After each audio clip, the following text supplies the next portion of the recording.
Hello, retro gamers. What's the good word? Now, I'll cut straight to the chase. You may be wondering why I haven't released any videos in probably about a month. And that excuse is the exact same excuse I've had the last 3 years I've been making videos on YouTube, and that is because exams are approaching. The next week, in fact. And I actually thought I was doing quite well with releasing content and also studying at the same time. But this last month has just been insane. A couple of weeks ago, I handed in a 150-page report, and just today I finished a 100-page report. So generally the assessments aren't that crazy, and then I just stop making videos leading up to exams when I have to start studying. But the last month has just been insane. I should add that this is the last semester of study for myself, assuming I don't fail anything and have to go back next semester.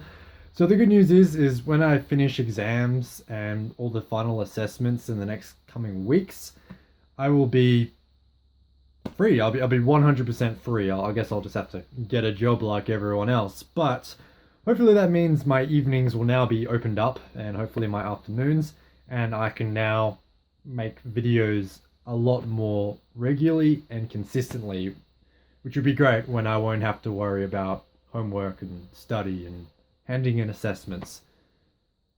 So yeah, kind of shitty that I haven't released a video in a month, but the good news is that hopefully within the next month, within the next fortnight even, my free time just opens up completely and hopefully indefinitely. And yeah, I mean it's kind of funny. Like the last video I released was the Sega channel, the retros of the wonders of the retro gaming world, and that video just took off. Like that's probably the most popular video I've released easily, like in the whole year basically. So I guess it was kind of nice to just go out with a bang, but I was halfway through making a review, and that was for Lode Runner 3D on the N64, and that's kind of funny as well because like I've literally finished half the game, and then if I look up the script on the computer, I've finished like half the script. I started writing it one day, and I usually do my scripts over 2 days, sometimes bust it out in one, but 2 days is definitely more the norm. And I started doing it, and I had the full intention of completing it the next day, and then after that filming and finishing the game and then releasing the video. But it was literally like the day after that, that's when shit got real as far as study goes. So yeah, that will be the first video to expect, hopefully, when I have free time again, which will be very soon. And after that, what's in store for Retro Game On in the future? More wonders of the retro gaming world, because you guys have seemed to have liked that series quite a bit, and I really enjoy making them. So I'll definitely be making more of those. If you haven't watched them already, I've already created 3. I've created one on the Super Famicom Satellaview, the PlayStation's Net Yaroze, and of course just mentioned the Sega channel. So I highly recommend checking those out if you're into more history pieces. I mean, the bread and butter of Retro Game On will always be reviews, because I have enough games there to get through to basically make it something that can go along for a long time. But these history pieces, I had a lot of fun researching them and typing up the script, and yeah, they're just a lot of fun to make. So definitely more of those will be coming. And yeah, that's basically the master plan for Retro Game On.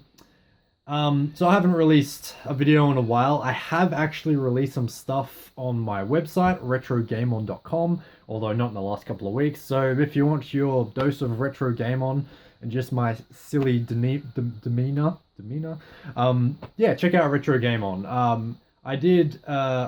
Well, actually, there's 2 posts probably worth reading. One, I went and checked out the Perth Video Game Festival, or the Perth Game Festival. That was probably about a month and a half ago now, or 2 months. That's a yearly festival, mostly showcasing indie game in and around Perth, which is a personal interest of mine since I used to study game development, and I am hoping to get back into game development after exams. Actually, I've been doing a couple of Unity tutorials, and I've been looking at the C# programming language, which is what Unity uses for scripting. So yeah, so check that out. I check out a couple of the games, although admittedly not actually at the festival because that place was packed, man. But I checked them out later on, and I did some thoughts. I shared my thoughts on them. So yeah, check them out. And also, I wrote like a really quick and nasty, dirty review for. Let me show you.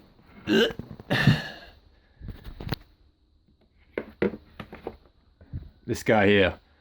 Driver Renegade 3D. Like, I literally just wrote it in like an afternoon. I felt like just busting out a review. So it's pretty honest, it's pretty to the point. Like, it's just a page long, but I thought it was kind of fun just to write something out just with the intention of it just being text only. So yeah, I mean, if you're interested in that, read about that. Read about the Perth Games Festival. I think I released some retro scans. Might have been a little while ago.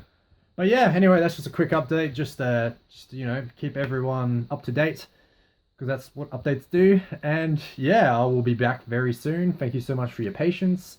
Stay beautiful.